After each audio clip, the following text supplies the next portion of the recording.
vamos a comenzar por el orden que tenemos establecido. En este caso, la primera charla que tenemos hoy preparada, en este caso, es a cargo de Samantha Espinar, graduada en Biología con máster en Biología de la Conservación, miembro del Grupo de Investigación de la UCAP, Producción Vegetal y Calidad Agroalimentaria, ProVeCA. Actualmente trabaja como técnico de laboratorio ambiental en ProDestur de la Diputación de Segovia y nos va a hablar de macroinvertebrados como bioindicadores de la calidad de las aguas en el caso de la subcuenca del río Voltoya en la provincia de Ávila, España central. Vale, muchas gracias. Sí. Buenos días a todos. Mi nombre es Samantha Espinar y os voy a presentar el trabajo que he realizado junto a Guillermo Pérez y Sergio Rodríguez sobre macroinvertebrados como bioindicadores de la calidad de las aguas, en concreto sobre el caso de la subcuenca del río Voltoya en la provincia de Ávila. Cabe destacar que esto es una parte de un gran proyecto que se ha hecho, que se ha estudiado toda la provincia de Ávila. Nosotros hemos pensado que es importante conocer el estado ecológico de las aguas continentales, ya que los ecosistemas acuáticos están gravemente amenazados, incluso produciéndose múltiples extinciones locales. De hecho, es tan importante que casi todos los hábitats de ribera de Ávila se encuentran con alguna figura de protección. ¿Cómo se estudia esta calidad de las aguas? Pues se estudia principalmente a través de parámetros físico-químicos y biológicos, pero también se pueden añadir parámetros, índices de calidad de hábitat o hidromorfológicos. Hay una normativa que lo regula, que es la Directiva Europea Marco del Agua, que está transpuesta a nuestra normativa española, y también está la Directiva Hábitat. Para ello, pues lo que hemos hecho es elegir hemos elegido 3 puntos de muestreo dentro de esta subcuenca para conocer cómo está el estado ecológico dentro de Ávila. Hemos elegido el punto de muestreo Voltoya 1, que corresponde a la cabecera del río Voltoya, Voltoya 2, que corresponde a un tramo medio del río Voltoya, y Carreña, que es el río Carreña. ¿Vale? Cabe destacar que el río Voltoya es tributario del río Duero. Y para ello hemos cogido 2 fechas diferentes de muestreo, primavera-verano y otoño-invierno. Una vez que hemos elegido estas estaciones de muestreo, lo que hemos hecho es ir al campo. En el campo que hemos realizado, pues un muestreo de captura de macroinvertebrados con una mata. Hemos cogido 3 muestras por cada punto de muestreo, es decir, una correspondiente a la zona nótica, otra correspondiente a la zona léntica y otra a las piedras. Hemos medido parámetros físico-químicos in situ, como es la temperatura, el pH, el oxígeno disuelto, la saturación de oxígeno y la conductividad. Y hemos aplicado 2 índices. El índice de calidad del bosque de ribera y el índice de hábitat fluvial. Este último lo que me va a medir es la heterogeneidad de esa zona y, por lo tanto, la capacidad que tiene para albergar biodiversidad. Posteriormente, en el laboratorio hemos limpiado, hemos separado e identificado todos los macroinvertebrados siempre hasta nivel de familia. Si podíamos, llevábamos a especie o género, pero mínimo nivel de familia. Y hemos realizado diferentes parámetros físico-químicos, que son la demanda química de oxígeno, los sólidos totales en suspensión, el amonio, los fosfatos, los nitratos y los nitritos. Con los datos que hemos obtenido, pues hemos aplicado el índice IBM Wireless. Es decir, hemos cogido, este índice da una puntuación del 1 al 10 a cada familia. Familias con puntuaciones más altas quieren decir que toleran menos la contaminación. Hemos dado tantas veces, hemos sumado tantas veces esa familia como especies diferentes que hemos encontrado. Luego hemos sumado todas las puntuaciones obtenidas y nos va a dar un valor. Valores más altos corresponden a una calidad mejor. Para poderlo comparar, luego hemos aplicado el ratio de calidad ecológica, que es el valor observado, que es el valor que hemos obtenido, entre la condición de referencia. Esta nos la da la normativa. Con los parámetros físico-químicos lo que hemos hecho es aplicar el índice simplificado de calidad de las aguas. Este índice me va a dar un valor entre 0 a 100, siendo 100 aguas claras sin apenas contaminación. Uno bajando el índice quiere decir que hay más contaminación. Y también hemos comparado nuestros resultados con los límites de cambio de clase ecológico que viene reflejado en el Real Decreto. De tal forma que en nuestro punto de muestreo primero lo hemos categorizado qué tipo ecológico es, que en este caso las 3 estaciones son tipo ecológico 11, ríos de montaña, Mediterráneo y Silesia, y hemos comparado los resultados con estos límites para saber el estado ecológico. En cuanto al estudio faunístico, pues cabe destacar que hemos encontrado 20 órdenes diferentes, destacan Efemeróptera y Díptera, debido a la abundancia, y coleóptera porque hemos encontrado bastante biodiversidad. En total son 62 familias y 99 especies las que hemos encontrado.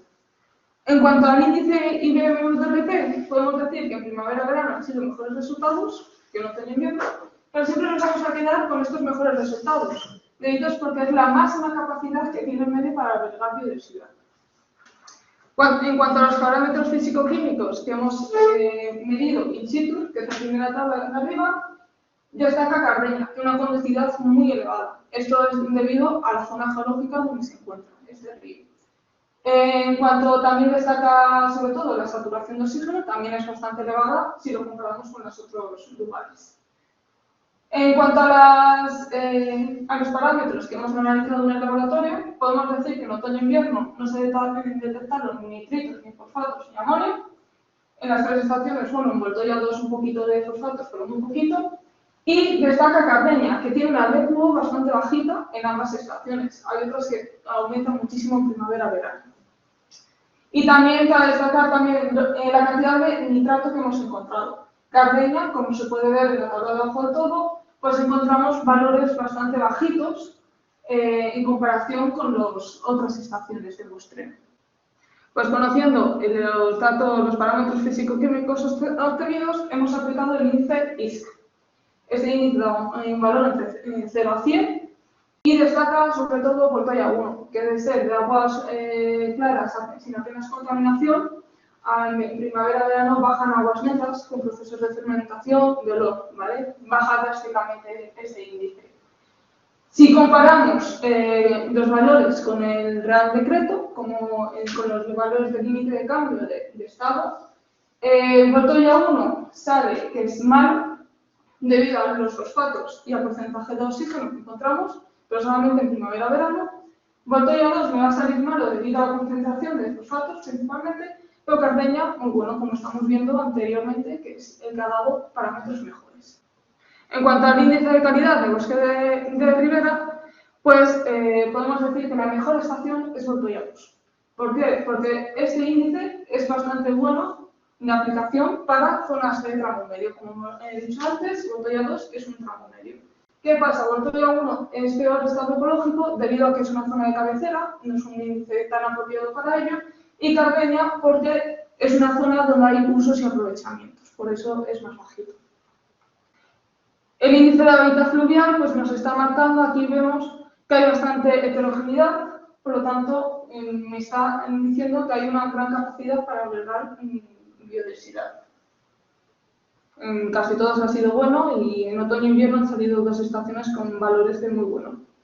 ¿Y cómo conocemos con esto el estado de conservación? Aplicamos una tabla de correlación, ¿vale? Hemos estado clasificando siempre en 5 estados ecológicos, entonces nos hemos ido a la directiva Hábitat para saber el estado de conservación local, que puede ser favorable, desfavorable, inadecuado o desfavorable.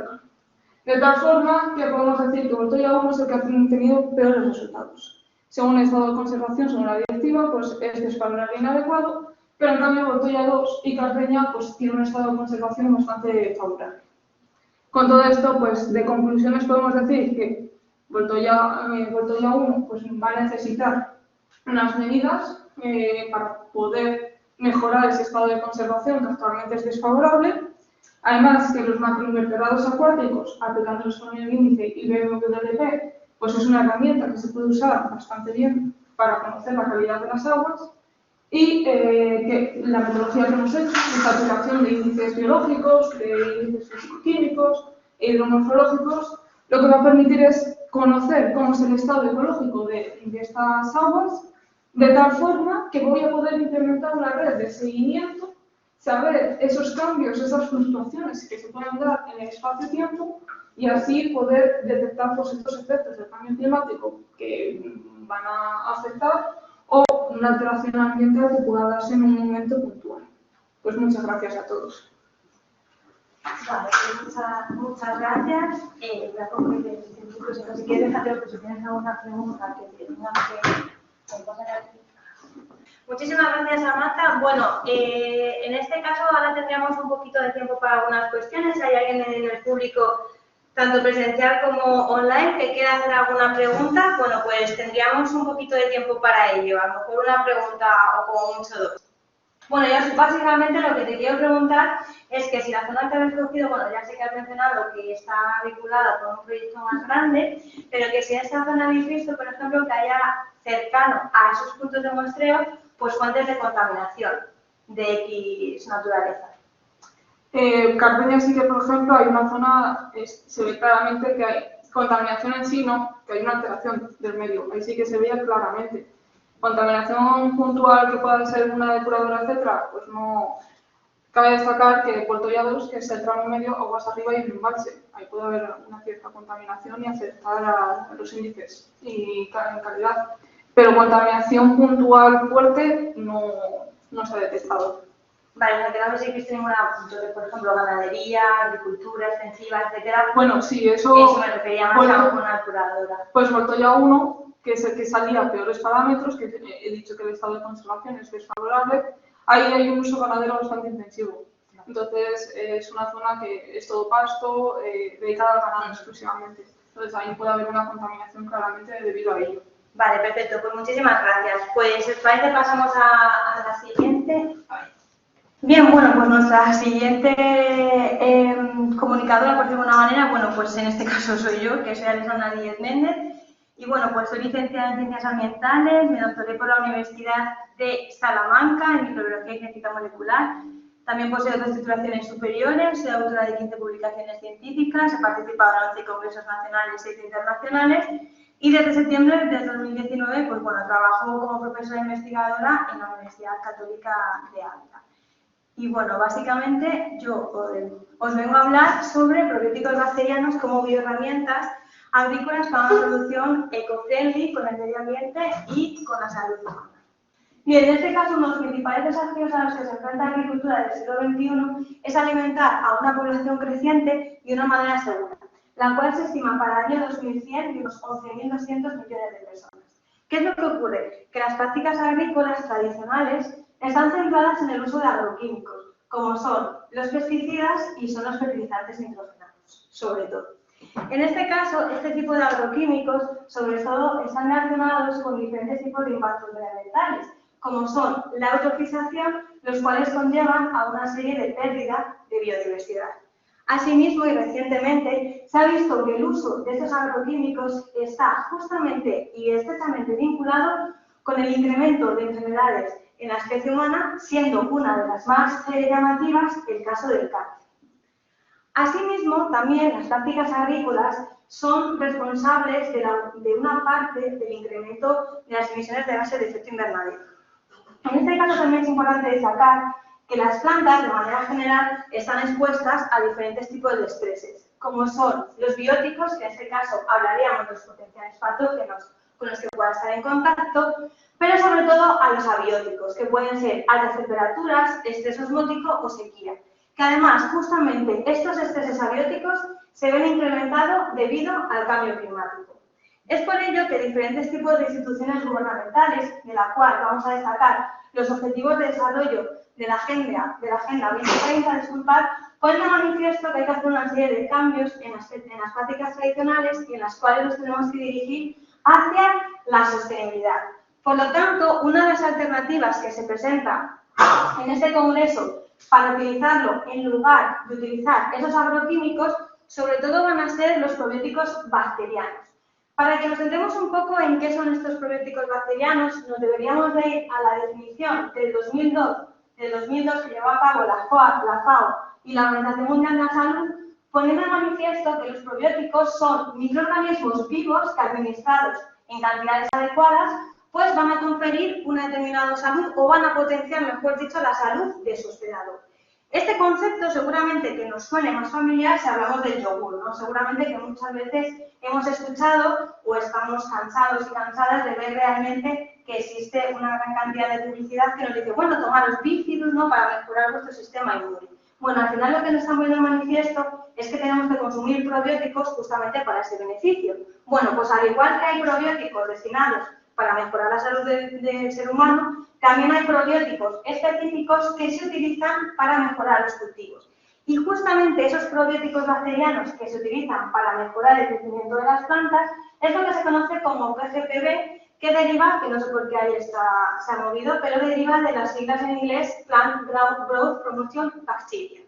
En este caso, ¿dónde nos vamos a encontrar esa gran biodiversidad o esos probióticos que yo puedo utilizar para mejorar los cultivos? Pues justamente en el suelo donde voy a albergar, o va a ser un hotspot, que es como se denomina, debido a esa gran biodiversidad que yo voy a encontrar. Y es que justamente estos microorganismos que están ubicados en el suelo van a tener un impacto directo o de manera indirecta en la planta mediante diferentes tipos de mecanismos. ¿Por qué? Porque este tipo de microorganismos pueden actuar como fitoestimuladores, pueden actuar como biopesticidas o pueden actuar como biofertilizantes. En el caso de los fitoestimuladores, sobre todo está asociado a diferentes tipos de estrategias que tienen, como son, por ejemplo, la producción de ácido acético, lo cual lo que va a provocar es un aumento del sistema radicular.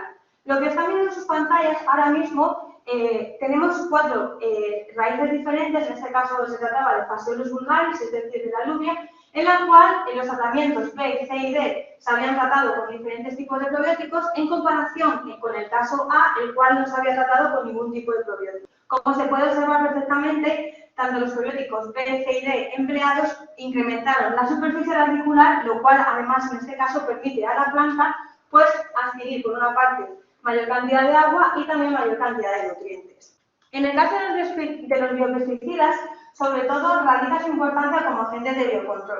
En este caso, lo que está representado, en este caso la imagen la primera imagen, en este caso tenemos un hongo, el cual es Botrytis cinerea, que es un fitopatógeno de gran interés agronómico, y en la siguiente imagen lo que tenemos es un probiótico que está actuando como agente de control. Como se puede observar en la imagen, en este caso vemos que las bacterias, que las podemos ver de una coloración blanquecina, podríamos decirlo de esta manera, rodea y evita que el patógeno crezca. Por lo tanto, está actuando mediante diferentes tipos de mecanismos para inhibir el crecimiento del patógeno. Por otro lado, destaca su actividad como biofertilizantes, es decir, porque va a mejorar o le va a dar a la planta diferentes tipos de nutrientes de manera que la planta los va a captar y va a crecer de manera más exitosa. En este caso también se puede observar que hemos utilizado un control al cual no hemos añadido ningún tipo de probiótico en comparación con una planta de alfalfa, en este caso tenemos este ejemplo, en el cual se utilizó un probiótico, bueno, que nosotros denominamos 10-21. Y como se puede observar, tanto el porte aéreo como el porte radicular, pues realmente es bastante llamativo en comparación con el control. De todos estos mecanismos, sobre todo vamos a destacar el de biofertilizantes y sobre todo, dentro de los biofertilizantes, la capacidad para llevar a cabo la fijación biológica del nitrógeno. ¿Por qué? Porque el nitrógeno es uno de los nutrientes más limitantes que tienen las plantas en el suelo y es que a pesar de que el nitrógeno sea el componente principal de la atmósfera, realmente las plantas no son capaces de capturarlo. Por ello necesitan la ayuda de los procariotas, ¿vale? Para poder llevar a cabo todo este proceso. ¿Por qué? Porque este proceso solamente lo llevan a cabo las bacterias. Y en este caso es debido a la presencia de un complejo enzimático que es la nitrogenasa. Bien, de todos ellos, los microorganismos, las bacterias, que son capaces de llevar a cabo la fijación biológica del nitrógeno, se denominan diazotróficos y pueden ser de vida libre o simbióticos. Y en la sesión de hoy vamos a destacar los simbióticos. Y dentro de todos los géneros taxonómicos que tenemos, destacamos el género Rhizodium, pues porque es capaz de establecer una simbiosis mutualista estricta con las plantas leguminosas.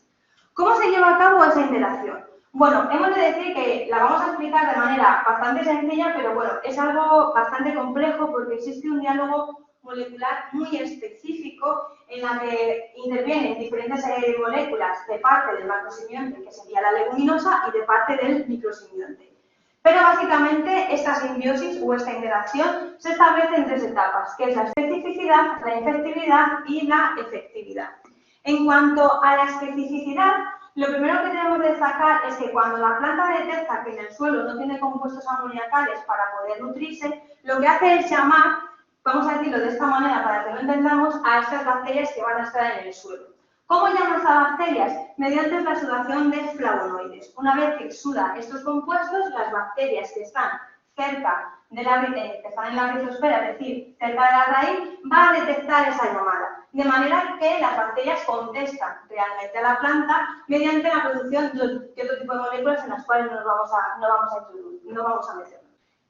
Bueno, en este caso, lo que ocurre es que cuando hay esa llamada, las bacterias se van a acercar a ver un segundo, porque aquí se nos ha ido el proyector.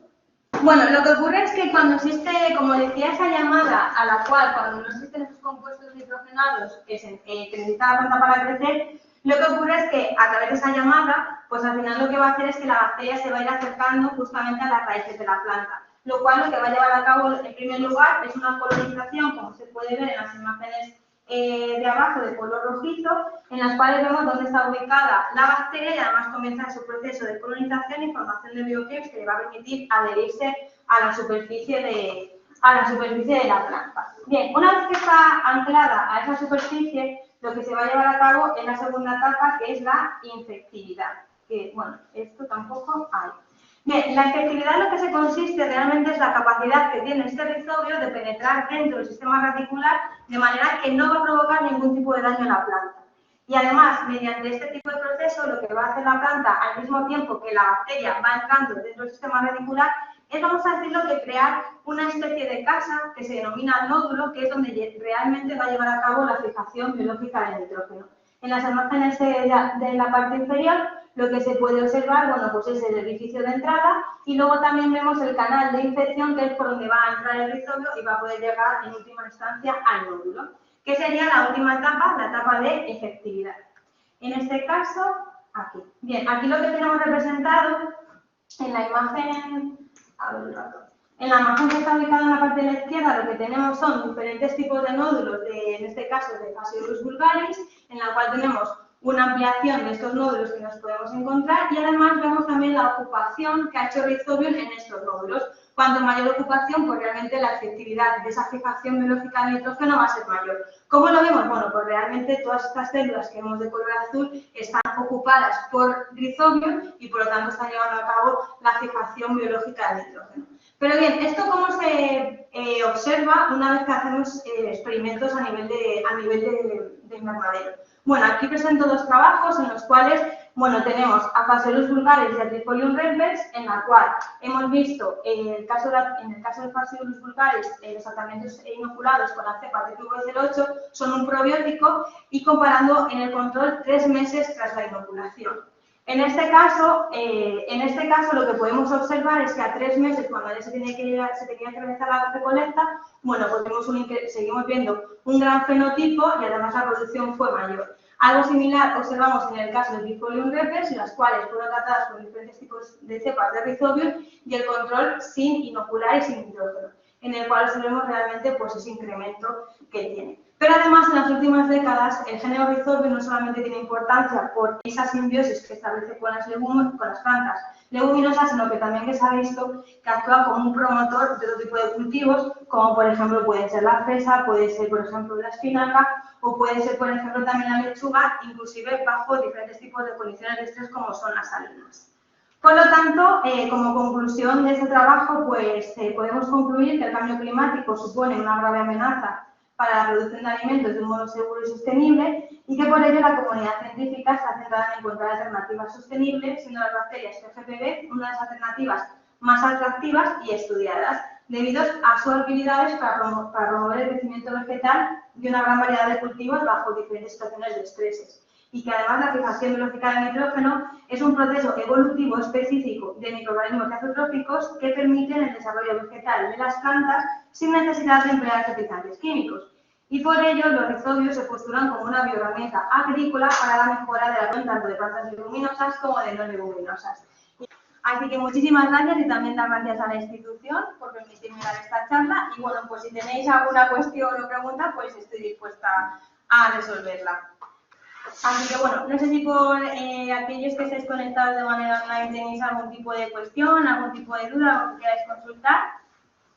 Vale, tengo dos preguntas. Además de estos estudios que se han hecho con la bacteria del género Rhizobium, ¿se conocen otro tipo de cepas, otro tipo de bacterias?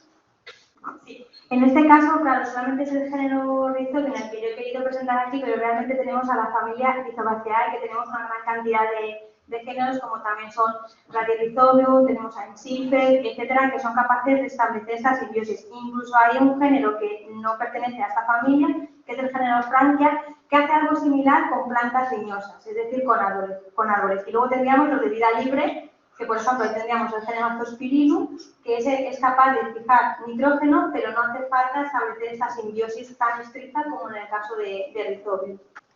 Vale, y además, ¿se pueden crear a nivel de laboratorio o se comercializan para poder comprar las bacterias o la cepa y poderla introducir en una plantación? Sí, en este caso, sobre todo aquí en España hay una empresa en Madrid que se llama Ceres Biotics, que sobre todo tiene a la venta diferentes tipos de probióticos, en este caso sobre todo son solubilizadores de fosfato, etcétera, que tienen. Y luego sobre todo donde hay una mayor comercialización de este tipo de productos son en Estados Unidos, porque aquí sí que es verdad que la burocracia es un poquito más restrictiva, porque nos tenemos que asegurar en primer lugar de que no sean patógenos para poder utilizarlos en el campo. Pero sí, cada vez más los probióticos van teniendo más importancia, tanto comercial como también socialmente, podríamos decir. Vale, pues muchísimas gracias.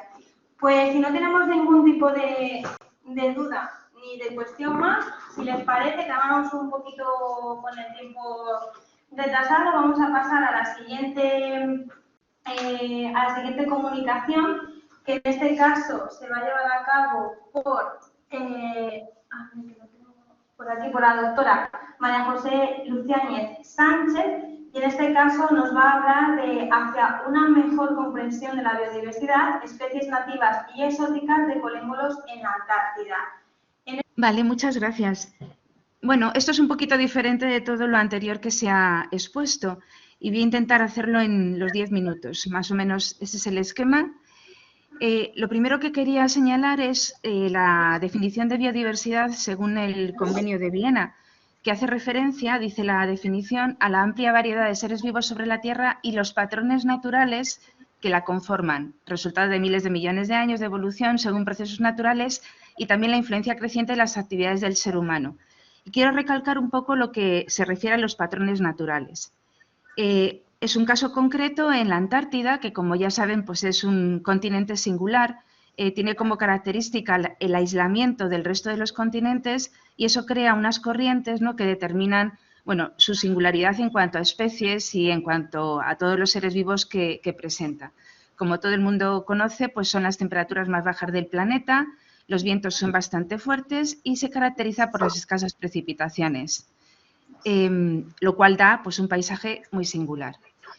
La Antártida se divide en 3 regiones que están aquí señaladas, que son la Antártida continental, ¿no?, la zona que corresponde con el Polo Sur, la Antártida marítima, que está señalada en azul claro y que comprende los archipiélagos de la Shetland del Sur principalmente y otros archipiélagos, y luego la Antártida, la región subantártica, señalada en amarillo, que comprende un conjunto de islas y archipiélagos. Estas tres regiones de la Antártida se van disminuyendo en cuanto al clima, que se hace más frío, más caliente en la región subantártica, y la diversidad pues es decreciente hacia la Antártida continental. En esta imagen se ven un poco los distintos paisajes de cada una de las regiones de la Antártida. La continental obviamente está permanentemente helada o casi permanentemente helada. La Antártida marítima presenta zonas de deshielo en lo que corresponde con el verano austral, principalmente enero y febrero, y luego las islas subantárticas se caracterizan porque el clima, al ser más benévolo, pues presentan multitud de sustratos. Hay que decir que la Antártida, especialmente la Shetland del Sur, que pertenece a la Antártida marítima y que ya nos vamos a centrar en la Antártida marítima, es una región que ha sido visitada, ¿no?, desde el siglo XIX por los pescadores de ballenas, bueno, y múltiples exploradores, ¿no? Aquí, por ejemplo, ven algunas imágenes, ¿no?, incluso de 1956, y esta corresponde con una imagen de 1990. ¿Qué quiere decir? Pues que en estas zonas claramente se ha incrementado el turismo, como pueden ver en esta llamativa imagen, asociado, ¿no?, incluso a zonas geotermales, debido precisamente a la naturaleza volcánica que presenta la Antártida marítima particularmente. Es cierto que aunque el turismo claramente ha aumentado en esta zona, está restringido a determinados lugares de la Antártida, aunque claramente, y tengo que decir, está aumentado. De hecho, la fotografía está tomada en la misma región de la isla de Decepción, en Bahía Balleneros y Playa Lovera, etcétera. Es decir, son zonas que sí que son visitadas, aunque el control de visitas está efectuado. Esto ha determinado que se encuentren, bueno, pues múltiples especies exóticas citadas en la Antártida, tanto de vegetales, por ejemplo, aquí está señalada una gramínea Poa annua, y especialmente de colémbolos, Hipogastrura aviatica, de la cual vamos a hablar a lo largo de la presentación.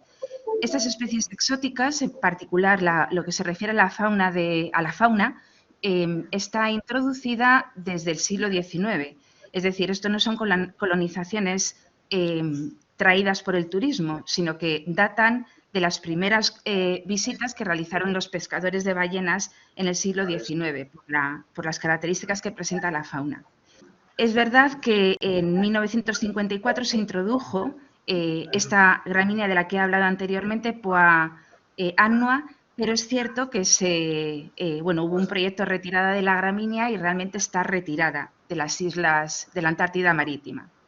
En cuanto a los colémbolos, ¿no?, que es el centro quizá de la herramienta que hemos utilizado para poder hablar de la biodiversidad en la Antártida, ¿quiénes son estos animales? Pues son un grupo edáfico de animales de microartrópodos edáficos que se caracterizan porque son muy buenos bioindicadores de las características de los suelos.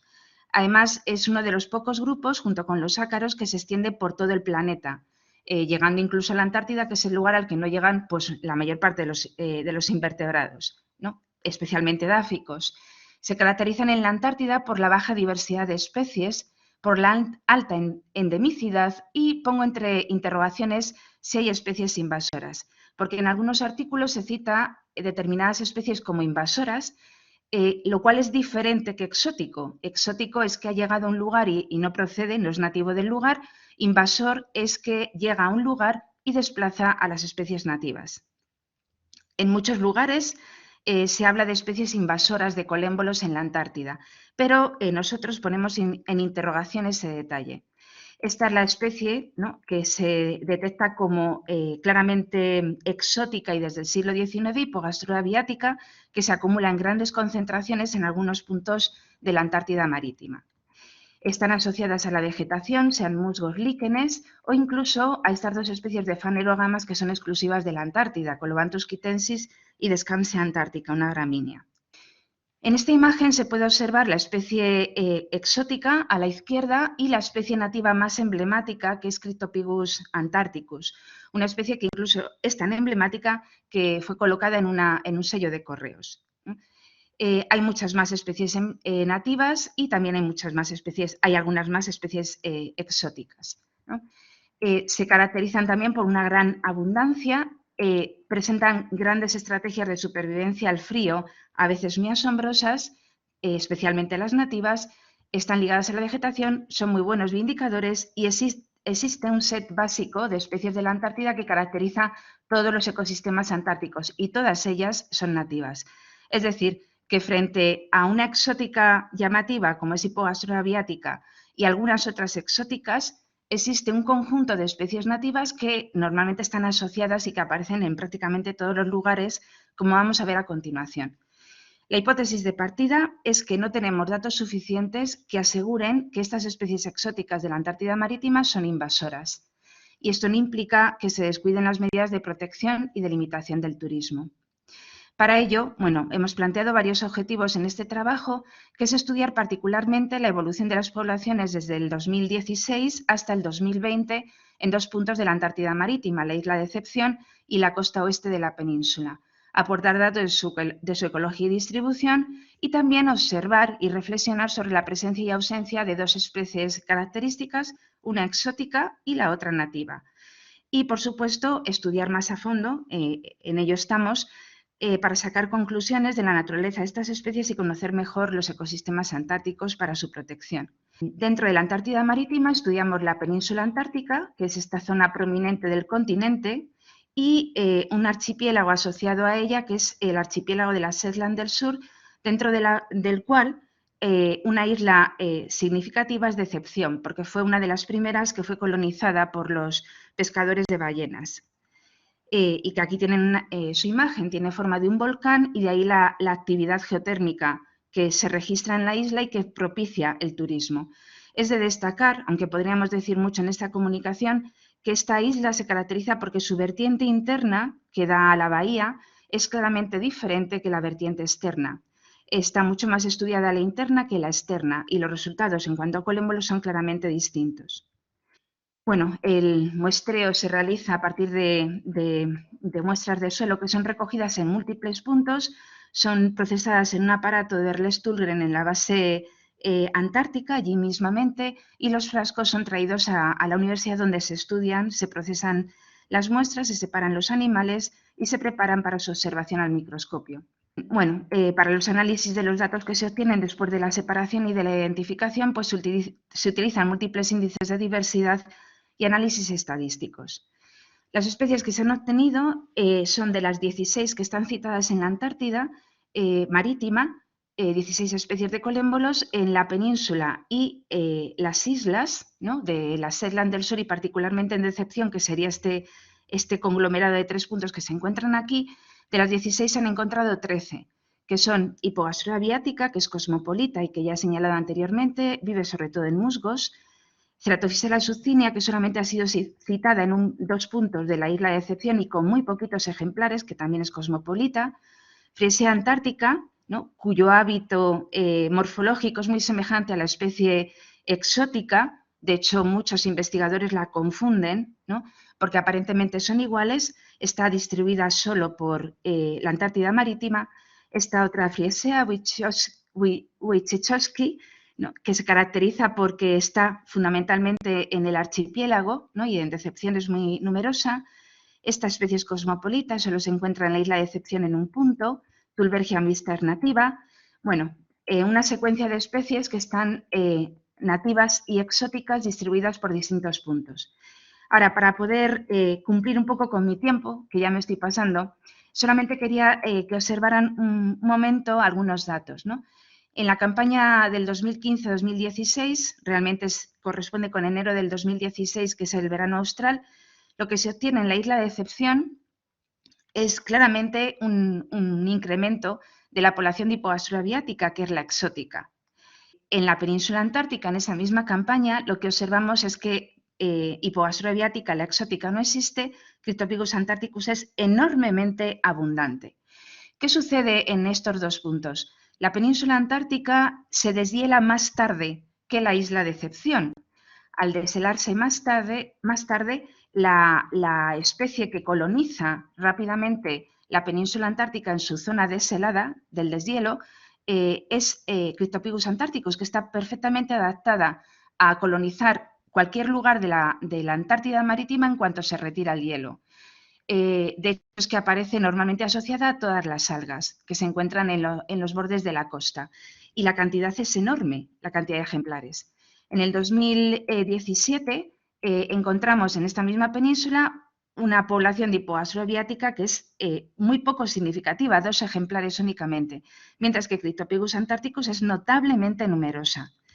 En el 2019, Hipogastrura aviatica tiene una cierta relevancia en un punto que es geotérmico, el lago Kroner, mientras que lo que se observa es que el set básico de especies de la Antártida es enormemente numeroso y además se encuentra distribuido por muchos puntos de la isla de Decepción.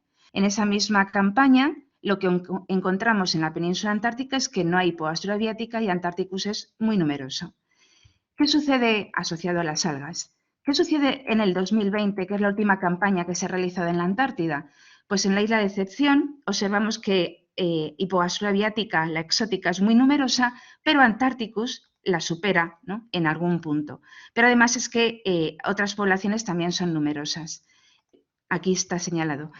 Luego, en la península antártica se vuelve a observar otra vez que Cryptopicus antarcticus es el más numeroso, ¿no? Bueno, ¿qué podríamos concluir de todo esto? Dicho muy rápidamente. Pues es claro que la especie dominante, tanto en la isla de Decepción como en la costa oeste de la península antártica, es Cryptopicus antarcticus. Y además se comprueba que esta especie, la que tienen en la imagen, está actuando de barrera la primera barrera que se establece en el deshielo está precisamente formado por Cryptopigus antarcticus, que además esta barrera impide que otras especies que tienen su misma coloración y tamaño, como por ejemplo Hippoastro aviatica, puedan acceder a los sustratos. Además se comprueba bueno, que algunas especies, que aquí no he podido decirlo, entre ellas Friesea antártica, que es nativa, y también incluso Hippoastro aviatica, que es exótica, es muy posible que correspondan con especies crípticas, porque se encuentran en distintos puntos y es posible que bajo el mismo morfotipo se encuentren distintas especies que hay que analizar desde el punto de vista genético.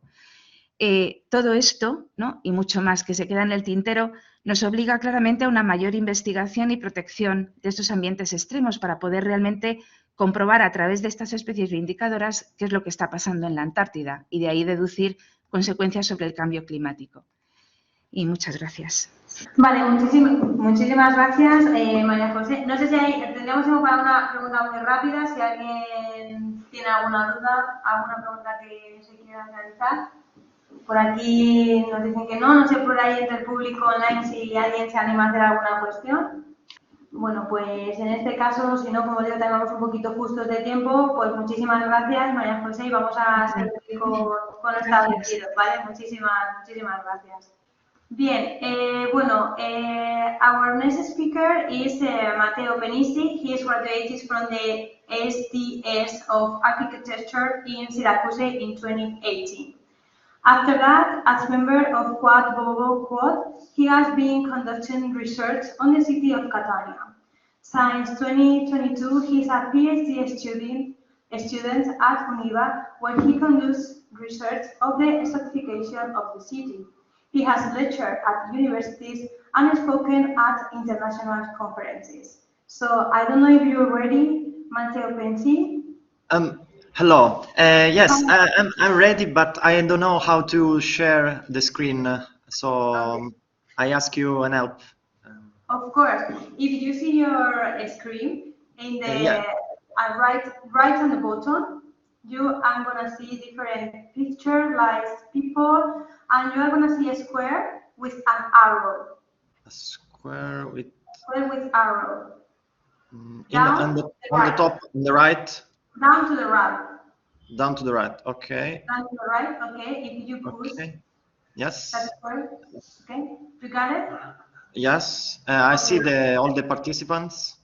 Okay. Then the next one, the next button is the square with the arrow. Okay. Okay. If you push that button, you're gonna find different parts to share your screen, and I think that one of them should be write something like share your screen or something like that. Okay. And if you push that button, you can share your screen. Okay, perfect. I found it. So tell me just if you see the PowerPoint. Yes. Okay. And let me say your lecture that he's gonna talk about the future in the past, research on the construction of the Iberian rural landscape. Time is yours. Go ahead. Thank you. Thank you. Hi everyone, and now I start with the table concept that there's a first part of Forward, a Chain of Thoughts, and the Wisdom of Ancestor. The Iberian countryside, the small rural house and the farmhouse, and the conclusion, the sprawl city and the territory city. So the purpose of this contribution is to summarize just a few ideas developed during the study conducted on the Iberian countryside as a form of landscape construction. This is a long research that has developed over 25 years. Within this long period of research, experiences of a different nature, didactic activities, seminars, realized projects, thesis activities, etc., have been channeled, but all oriented towards studying the country houses in relation to the territory. As architects, history is useful as the means and not the aim of our work. So we are interested in going back to the condition of a necessity of architecture, the question asked and the answers given by a multitude of nameless men who can still continue to speak us through the stones they have assembled. So it is on this basis that the contribution directs its gaze towards the past, understanding it as a living matter, capable of transcending its own era and providing valuable suggestions for today. The first part regards the small rural house. The small rural house consists of a small building made up of limestone stack walls with cantonments in square stone covered by a wooden roof. The house itself, understood as precisely covered volume, covers a limited portion of the lot. In most cases, an area varying from 2,000 to 5,000 square meters. The building plays a supporting role to the agricultural activity that takes place on the rest of the lot. The social class that builds it is that of sharecroppers and laborers who, due to the poorly paid work on the large latifundia, have been forced to extend their townhouses to the countryside in order to acquire enough land to produce the food necessary for their families to survive. So every small rural house is a response to a socioeconomic need due to an imbalance in the distribution of wealth in society. The main elements that structure it are the roads, the extra-urban roads that connect the houses to the city. The main network is grafted onto the secondary roads. When one of the sides of the house borders the road, the access is direct, without the need for an additional track, as in this image. The second element is the dry stone walls. The dry stone walls complete the rest of the framework, forming a network that structures the territory by dividing it into smaller and smaller areas, according to different work requirements. The next one is the Mediterranean garden. It's a place where the interaction between man and nature is almost total. It is a room of the house, a built space that is in turn part of the general construction of the lot and of the entire Deiblean agrarian landscape. The balio is the closest appurtenance to the house and functionally its access. It is an area in which it is possible to enjoy valuable shade on hot days, thanks mainly to the work of a few trees that run along the dry stone walls.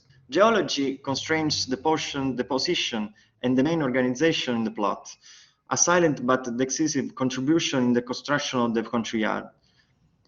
Within the lot, it is common to find both rock outcropping and submerged by a thin layer of earth.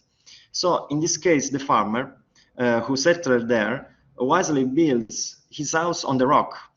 On the one end, to having a possibility for cultivation, and on the other end, ensuring a solid base for the building, allocating all the precious space within the earth to cultivation. The other type of building is the farmhouse.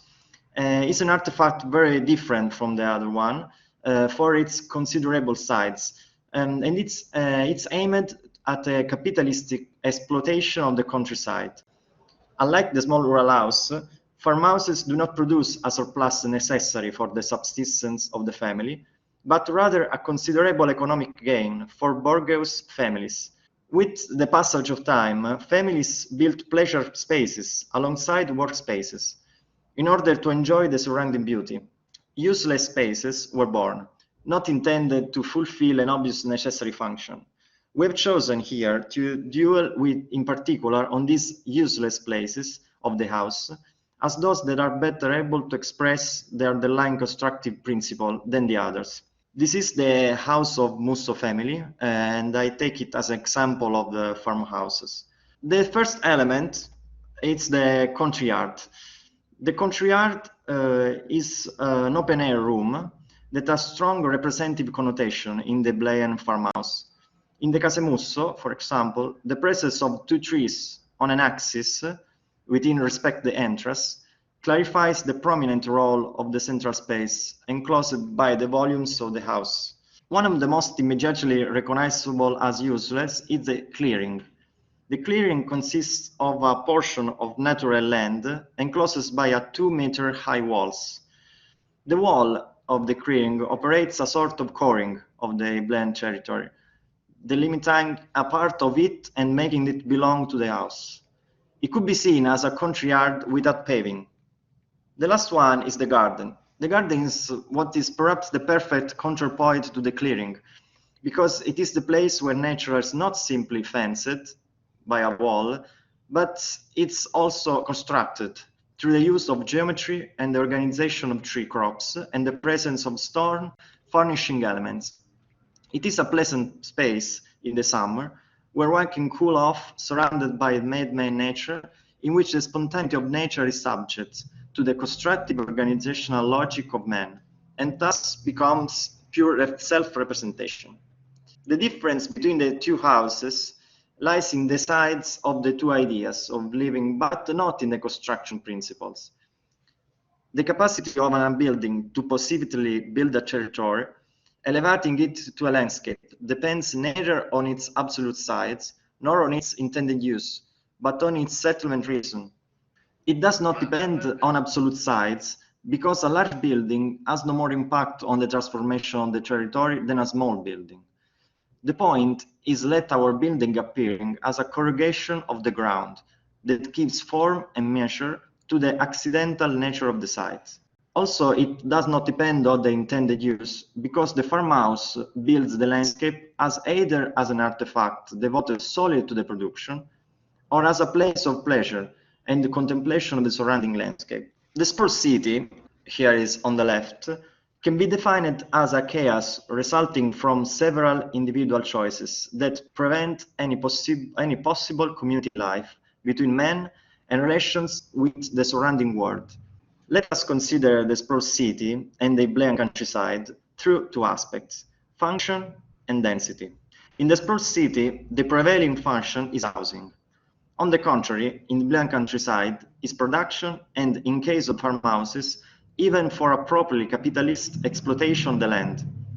In the spruce city, the houses density is high. In the Iberian countryside, as we can see, the artifacts are enormously more distant from the houses of any spruce city. There is an enormously lower housing density. If you were to base on this reflection, spruce city resembles a city much more than the Iberian countryside. Yet, between the two, paradoxically, it is precisely the Iberian countryside that succeeds in constructing a city, based on relations at a distance with the other people who inhabit it, a city territory, as we can call it. The term city is to be understood as a place of relations where man lives.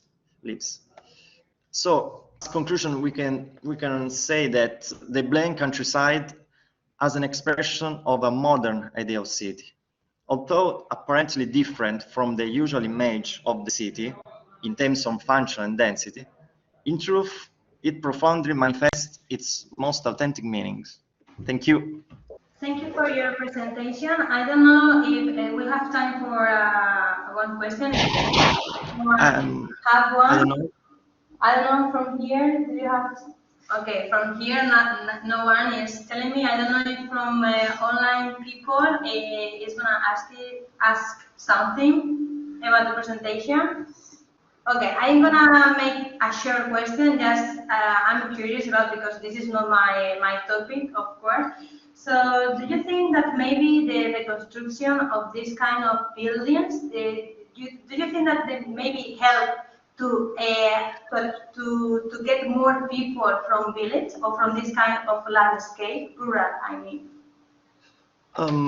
Well, I think that that it can be useful, but I think the point is to learn the reason, the methods, and the way of building, more than the shapes and the buildings in themselves. Mm-hmm. So I think that we'll have to learn from the principles and make new buildings with our technologies, but starting from that timeless principles, I think. I don't know if yes. I answered to your question. You answer my question. So just to say many thanks for all the speakers. Muchas gracias a todos. And see you soon. See you soon. Thank you. Thank you. Thank you. Bye.